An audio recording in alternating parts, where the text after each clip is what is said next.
여러분, 부동산 위기가 온다는데 주가는 펄펄 난다. 이 말이 여러분, 사실일까요? 그런데 여러분, 이 이야기는 벌써 오래전부터 이야기하고 있습니다. 저는 미국의 부동산 위기, 특히 상업용 부동산 위기에 대한 것 어떻게 생각하면 진짜 조심해야 될 대목 중에 하나라고 생각해요. 최근에는 여러분 이분 한번 보시죠. 이분 로버트 기요사키, 부자 아빠 가난한 아빠 저자지요. 로버트 기요사키는요 2023년의 부동산 폭락은 2008년 금융위기를 아무것도 아닌 것처럼 보이게 할 것이다, 이렇게 이야기했습니다. 쉽게 말하면 최악의 부동산 폭락이 온다는 뜻입니다. 이것은 어찌가 보면요 굉장히 저는 충격적이라고 생각이 듭니다. 여러분도 알다시피 지금 미국의 상황은 좋지 않습니다. 쉽게 말하면 오피스 타워의 가격들이 쭉쭉 내려갑니다. 지금 로버트 기요사키는요 샌프란시스코에 위치한 오피스 가격이 2019년 대비해 보면 무려 70% 이상 폭락한 상태다. 이거 계속 지켜나갈 수 있겠느냐.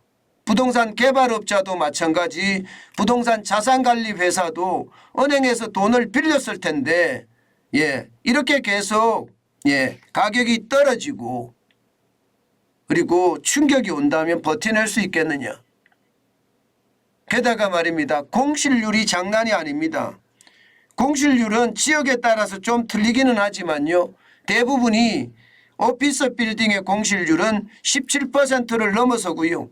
샌프란시스코의 공실률은 17%가 아니라 20%를 넘어서고 있습니다. 그런 모든 것들이 시장에는요 굉장히 악재라고 이야기합니다. 지금 이대로 가다가는요 실리콘밸리 은행이 파산했을 때처럼 미국 전체의 상업용 부동산 위기가 몰아칠 거다, 이렇게까지 이야기합니다. 이와 관련해서는 제닛 옐린 미국의 재무장관도 이야기를 했습니다. 상업용 부동산 침체로 은행 위기가 지속될 가능성이 있다, 이렇게 이야기하면서요 중소형 은행들이 더 통합되더라도 놀라지 않을 거다, 이런 표현을 썼거든요. 다시 말해서 중소형 은행들이 더 망할 수 있다는 이야기예요. 망할 수 있다는 이야기. 그만큼 말입니다. 시장에는요 상업용 부동산 위기가 분명히 시장에 영향을 미친다, 이렇게 이야기하고 있는 거고요. 여기다가 스탠리 드래켄밀러라고 있습니다. 헤지펀드의 전설이라는 사람이에요. 이분은요 실리콘밸리 사태는 빙산의 일각이다. 상업용 부동산 시장이 무너질 때는 엄청난 속도를 가지고 무너질 거다, 이렇게까지 이야기를 하고 있는 것, 어떻게 생각하면요 상업용 부동산은 모두가 경제단체든 아니면 전문가든 아니면 투자자든 미국의 경제에 큰 시한폭탄이 되고 있다, 이 말에는 변함이 없는 것 같아요. 로버트 기요사키가 이렇게 이야기한 것도 바로 거기에 근거를 두고 이야기하는 거라고 보이거든요. 결국은 말입니다. 상업용 부동산이 무너지면 은행 위기로 가게 되고, 은행 위기가 중소형 은행의 파산에서 끝나면 다행이지만 대형 은행으로 옮겨 붙으면 그 상황 걷잡을 수 없다.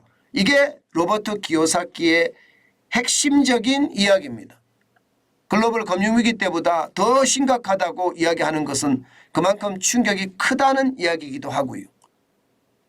그런데 시장은요 정반대로 가고 있습니다.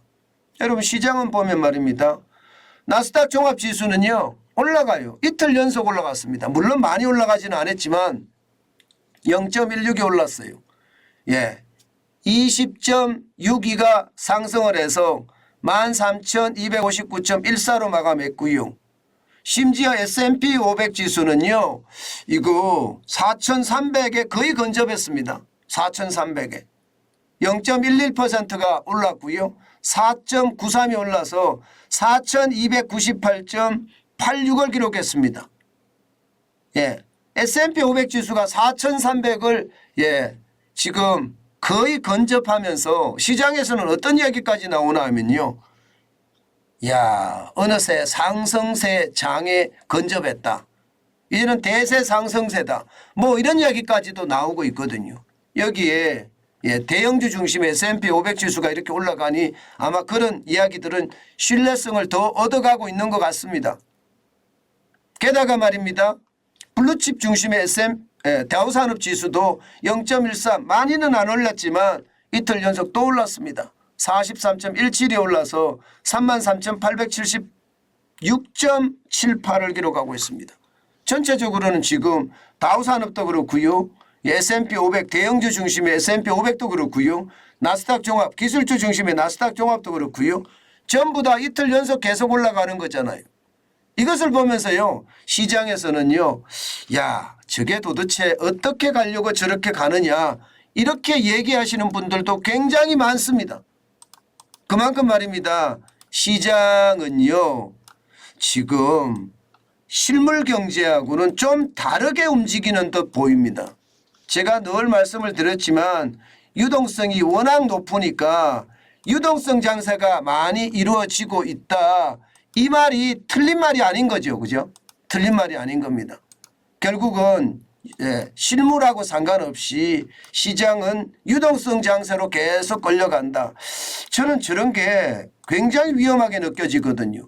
자칫 잘못하면 유동성 장세라는 것은 심리만 한번 흔들리잖아요. 그러면 그야말로 와장창이라는 말이 어울릴 만큼 확 무너질 수도 있거든요.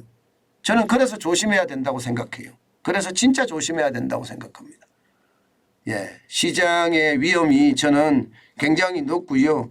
실물이 따라가지 못하는 화랑 장세는요. 오히려 큰 피해만 남긴다. 저는 그렇게 생각합니다. 여러분들 저는 투자를 하지 말라고 계속 이야기합니다.